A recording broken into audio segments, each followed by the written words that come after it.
Magandang umaga mga kabayaning Pilipino. Andito na naman tayo ngayon. Ito, no? Kukwento ko lang. Mag-komento lang tayo at saka magbigay ng reactions. Ito ang nakakatawang tagpo ngayon. So, dito kasi sa Pilipinas, mga kabayaning Pilipino, meron kasi malawakang rally. Yung mga makabayan black, mga makakaliwang grupo. Ngayon, hindi na maintindihan kung saan sila lulugar. Kasi hindi nga nila masasabi na Marcos resign. Iwan pro Marcos ba sila or anti-Marcos?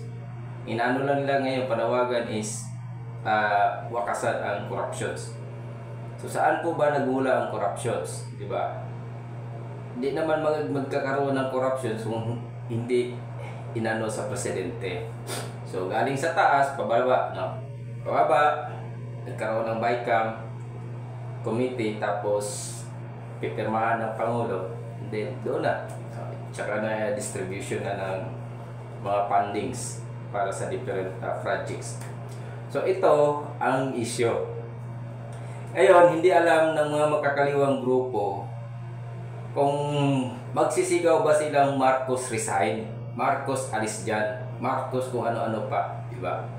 Siguro kung naiba lang ang Vice Presidente, malamang sa malamang ang sinisigaw nila dyan, Marcos resign, alis dyan, ganito, ganyan. Ang dami-dami na nilang mga pakulo. Diba? Eh ngayon, Duterte kasi ang Vice President. Igalit din sila kay Sara. Hindi nila alam kung ano, hindi nila alam kung saan sila lulugar ngayon. Paano nila i-ano yung mga sarili nila. Ito nga ang nakakatawang tagpo eh. Kasi pag magsabi silang Marcos resign at pababa si Bongbong Marcos sa kanyang pwesto, si Sara ang magbibenepisyo. Eh ngayon, galit din sila kay Sara Duterte. Yan yung masaklap. Diba? Galit din sila kay Sara Duterte. Kaya pag isa na lang talaga nila, yang si Bongbong, si Bongit, hindi lang makabenepisyo si Sara Duterte bilang presidente. Kasi kung si Sara magiging presidente at mapatalsik si Bongit, no, bilang presidente, on the spot, no, mawala na sila ng control sa Kongreso. Bakit? Siyempre, di ba ngayon, bumabango yung mga pangalan nila, binibigyan sila ng pagkakataon na parang ano, kasi nga kumikita sila ng malaki. Diba, binabanata nila si Sara, lahat ng mga issue, pinupukul nila si Sara. Nagkataon si Sara ang Vice President. Kaya ngayon, malaking rally na ito. Kaya sabi nila, hindi kami against sa Marcos. Hindi kami against sa ganito, ganyan.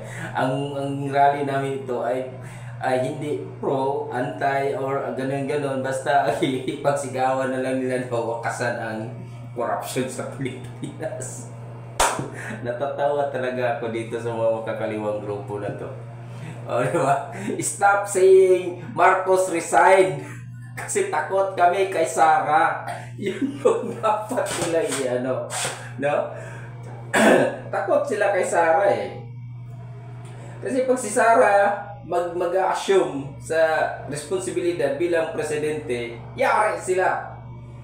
Kasi mag-take effect yung NTF-ELCAC, no? Yung anti-terror bill na pinirmahan dati ni Pangulong Duterte at sa ganyan sila marigtag na naman.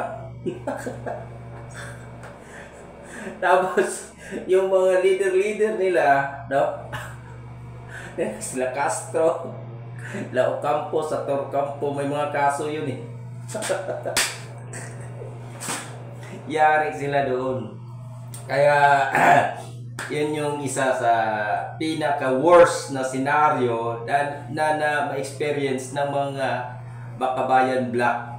Kasi di nila pwedeng may pagsigawan na Marcos resign, Marcos resign. Kasi ang magbibenepisyo si Sara Duterte, magiging presidente kung halimbawa sa pwesto si Bongbong Marcos. Napaka-inutil ng mga makabayan black.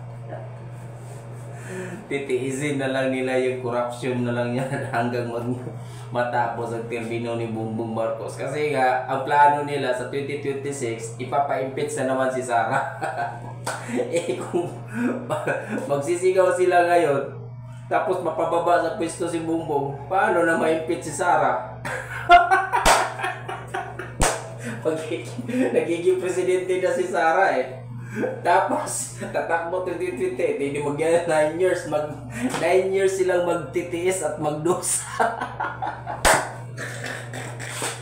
Natatawa ako dito sa mga kabayan lang. Ay, nako. Mas lalong magupot, mangiwi yung bunganga ni si Danya at ni Reza Hontiveros. Mawala yung mga pangarap ni mga ambisyoso Ay, nako. Isa sa mga